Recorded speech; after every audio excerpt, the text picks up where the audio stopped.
Bienvenue sur le podcast Maison Saine. Toute l'info sur l'habitat et la santé. Vous écoutez une histoire vraie de Maison Saine. Attention, respirer peut nuire gravement à la santé. En tout cas, si on respire le même air en vase clos, chez soi toutes les nuits par exemple. Alors que nous pensons tous qu'une maison bien fermée est gage de sécurité, en fait, elle peut être source de danger pour notre santé. Sans le savoir, c'est peut-être ce qu'il se passe chez vous. Avec Bruno Tudal, conseiller médical en environnement intérieur, nous allons vous raconter une histoire vraie, assez parlante, qui démontre le lien entre humidité, qualité de l'air intérieur et asthme. Ce jour-là, en janvier 2025, j'interviens au domicile d'une patiente de 24 ans qui a fait ses 2 premières crises d'asthme récemment, février et décembre 2024. Cette situation m'interpelle déjà, car la plupart des asthmatiques connaissent ces premières crises pendant l'enfance.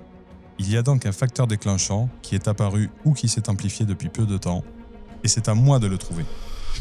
N'ayant pas beaucoup d'éléments en arrivant, Bruno doit balayer toutes les pistes possibles et procéder par élimination. La seule chose dont on m'a parlé et qui a motivé la prescription d'intervention par le pneumologue, c'est la présence de moisissures dans la salle de bain. Mais ça me paraît insuffisant. Nous y reviendrons. Bruno commence donc son enquête en posant les questions habituelles pour reconstituer l'historique depuis l'arrivée dans l'appartement et trouver des indices concordants. Je débute par le contexte des crises. C'est arrivé à chaque fois par un soir d'hiver dans la chambre. La coïncidence est troublante et ne peut pas être le fruit du hasard. J'ai donc déjà un début de piste à explorer. Je passe en revue les autres sources d'exposition potentielles aux polluants et allergènes. Mais à part un peu de pollution urbaine, la récolte est maigre et je n'ai pas grand-chose d'autre à me mettre sous la dent.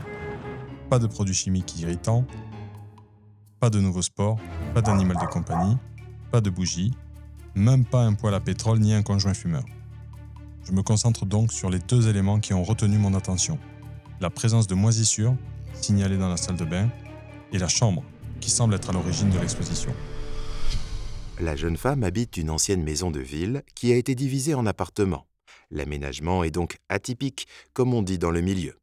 Il faut traverser la chambre pour accéder à la salle de bain et Bruno constate déjà un problème en y entrant. En effet, il n'y a pas de grille d'entrée d'air à la fenêtre de la chambre. Le renouvellement d'air ne peut donc pas se faire correctement et l'humidité de la salle de bain a forcément tendance à s'accumuler dans les recoins de la chambre. Heureusement, dans la salle de bain, j'observe que le débit de la VMC est correct, ce qui limite déjà le problème. Je fais un prélèvement sur les moisissures au plafond afin de comprendre comment elles se sont formées. Les résultats d'analyse reçus quelques jours plus tard indiqueront qu'il s'agit certainement d'une contamination des matériaux dans le plafond. Ce n'est donc pas lié à la condensation et heureusement, il ne s'agit pas d'une espèce de moisissure dangereuse pour la santé. La probabilité d'une dispersion de spores de moisissure de la salle de bain vers la chambre devient donc vraiment faible. Il faut trouver autre chose. Et parfois, la solution est tellement évidente qu'on n'y pense pas. Mon capteur de CO2 me confirme que le renouvellement d'air, qui était correct dans le séjour, est vraiment insuffisant dans cette chambre. Quel allergène peut-on trouver dans une chambre mal ventilée qui récupère l'humidité de la salle de bain ? Des acariens, bien sûr. Tout simplement la première cause d'asthme allergique en France. Se nourrissant de peau morte, ils adorent l'humidité et la chaleur de cette petite chambre confinée. Ils peuvent proliférer par millions. La patiente vit ici depuis 4 ans et son matelas a 10 ans. Il serait grand temps de remplacer ce nid à acariens. Elle est donc exposée depuis 4 ans à un niveau élevé d'allergènes d'acariens chaque hiver, période pendant laquelle elle aère beaucoup moins sa chambre. C'est probablement cela qui explique l'apparition de son asthme et ses 2 crises. Aujourd'hui, elle a un traitement de fond et un traitement de crise. L'asthme étant une maladie chronique irréversible. C'est dommage. Avec une chambre correctement ventilée, elle n'aurait probablement pas eu ce problème de santé. D'ailleurs, puisqu'on est entre asthmatiques, je lui demande comment elle a réagi lorsqu'elle a eu sa première crise. Une crise d'asthme, c'est impressionnant. Cette sensation de ne plus arriver à respirer, ça peut faire peur. Surtout qu'elle vit seule et ne devait pas savoir comment réagir.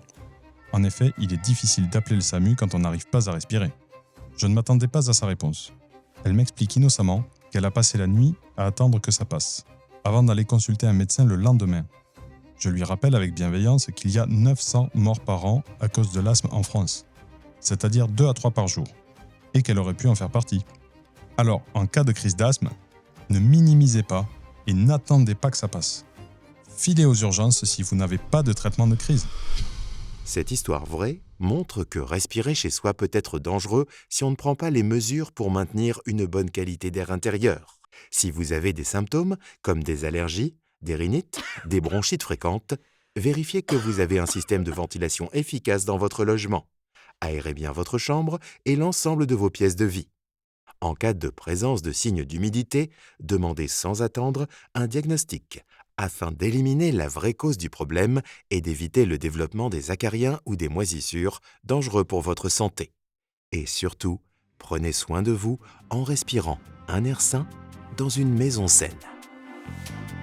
Vous avez écouté une histoire vraie de Maison Saine.